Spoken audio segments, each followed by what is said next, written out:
If you are new to the landlording game, you maybe haven't heard all of the excuses yet.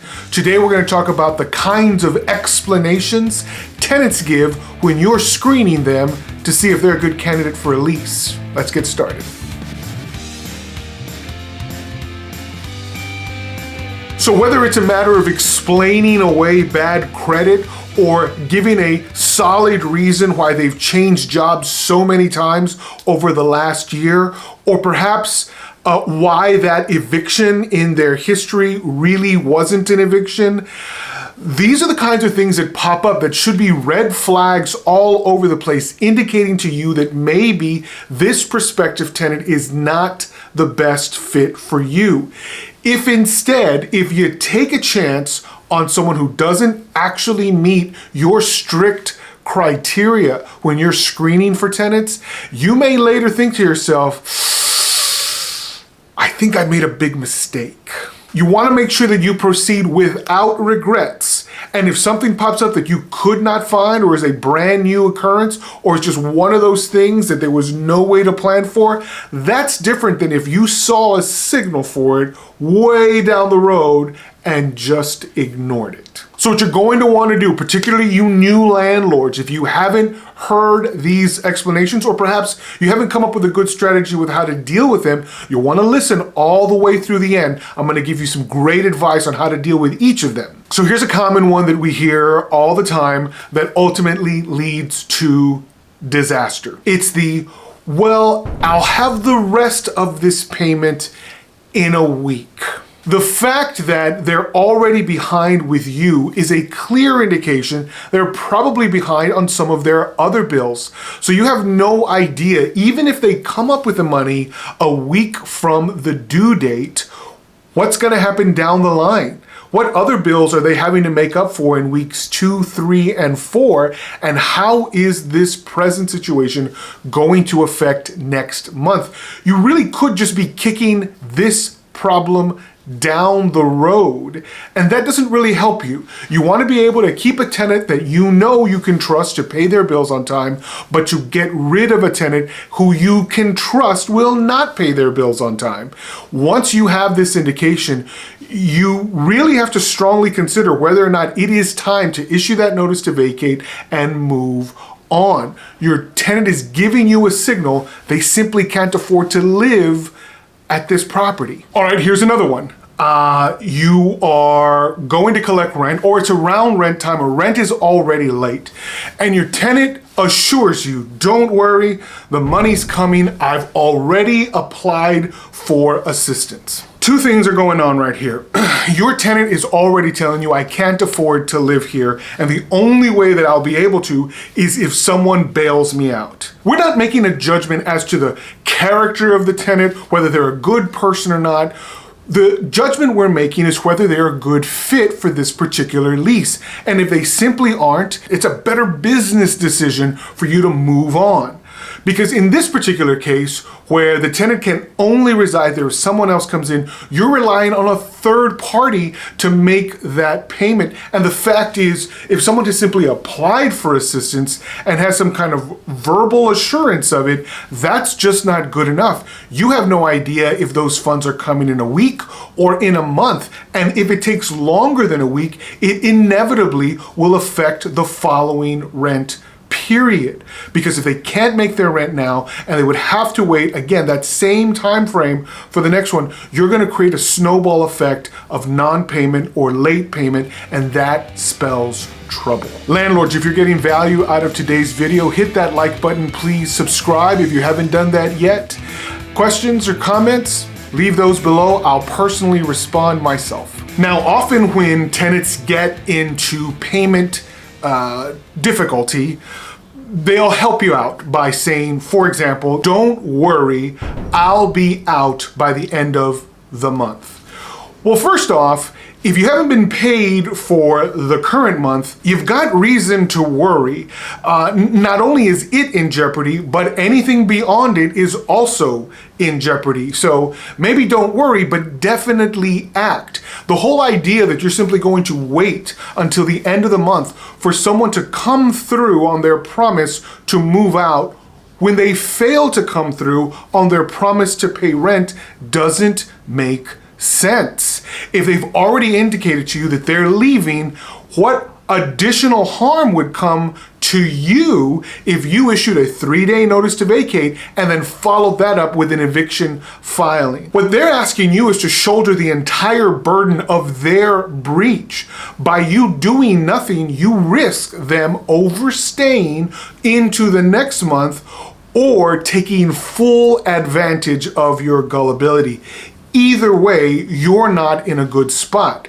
However, if you proceed with a notice to vacate and ultimately with an eviction filing, you put yourself back into the driver's seat so that if they're not out, you've got a mechanism to get them out. And if their intention from the start was to overstay and to milk this for all that they could, you've just limited that process significantly by not waiting until the end of the month. It's simply not a good idea. My strategy is always 7 days. If after day 7 you don't have a full payment for that month's rent, issue a notice to vacate and then proceed to the eviction filing if they have not left. Even if they've sworn on a stack of Bibles that they will leave. If they do, then perhaps you can consider withdrawing that eviction petition. But if they don't, you're going to be better off knowing you will quickly be in front of an eviction court and you can get a judgment to recover possession. Here's one that always tickles me. It's the, well, my attorney said excuse. And so the tenant either wants you to do something or they want you to stop from doing something. My favorite one is, my attorney says you need to stop asking for the rent. That's harassment. Couple of things. Number one, it is not harassment to simply request that your tenant pay rent, particularly if that request is made in writing. You may issue a notice of default for late payment or a notice to vacate for non-payment. Those actions are not in and of themselves harassment. The fact that you send a reminder text on, say, the 3rd day of the month, don't forget your rent was due 2 days ago. If you fail to pay it on time, you may be assessed late fees. None of these things are harassment, particularly if you are already authorized under the terms of your lease to communicate with your tenant through these mechanisms. If you don't have permission to communicate with them by text in the lease, maybe stay away from that. But your lease should have a very clear notice provision that indicates how you can communicate with them.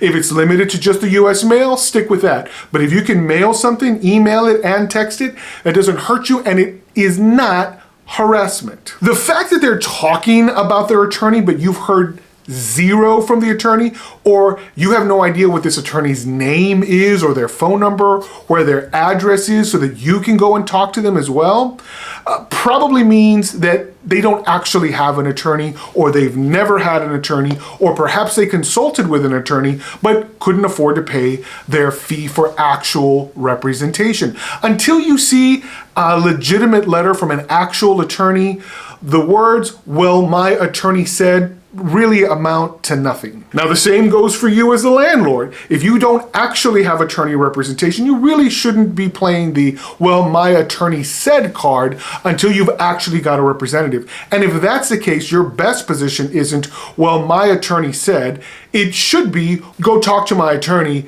I'm sure he has plenty to say on the subject. And you refrain from discussing the case with your tenant. It's always best, once you do have legal representation, to stay out of the communication game, mainly because that's how miscommunication happens. If all the communication goes between the tenant and the attorney, and then the attorney speaks to you, you guys figure out what's going on, and then the attorney speaks to the tenant, and the tenant only hears things from the attorney and only communicates directly with the attorney, I promise you things go much better. And the last thing that we hear from tenants that makes no sense, that you should really kind of listen with a grain of salt to, is, well, if you sue me for eviction, I'm going to countersue you. A couple of things. Let's make sure that we get things straight. First, do they even have a claim against you? If they don't have a rightful claim that you've done anything in violation of your lease, they can try to sue you. Anybody can sue anybody in this country, but just because you want to doesn't mean you'll actually win anything. That's the first thing. But the second thing is procedurally, they just can't do it. In Texas, once you sue for an eviction, there is no such thing as a counterclaim. Some states will allow it, but specifically in the state of Texas, if you sue your tenant for eviction, and they attempt to sue you, there's nothing valid about that lawsuit. That countersuit goes nowhere. By rule, it doesn't actually exist. Now, could they sue you in a separate matter, in a separate case? Absolutely they could. And if they have cause to sue you, that's something you should take seriously.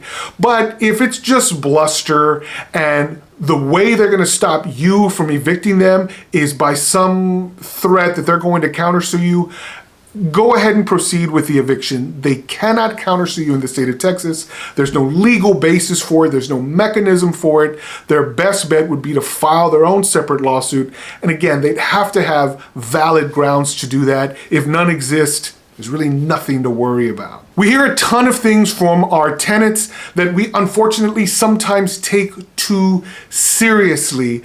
And that might be because our tenants are more familiar with landlord-tenant law than we as landlords are. If that's the case for you, you are urged strongly to seek out an attorney. Someone with experience in landlord-tenant law can really shed a lot of light on some of these false statements. If you're not in a group here in Texas, we have Texas Landlords as a Facebook group. Over 3,000 landlords get together all the time and kind of help each other out. We have each other's backs in this group, answering legal questions, posing situations, and getting real help.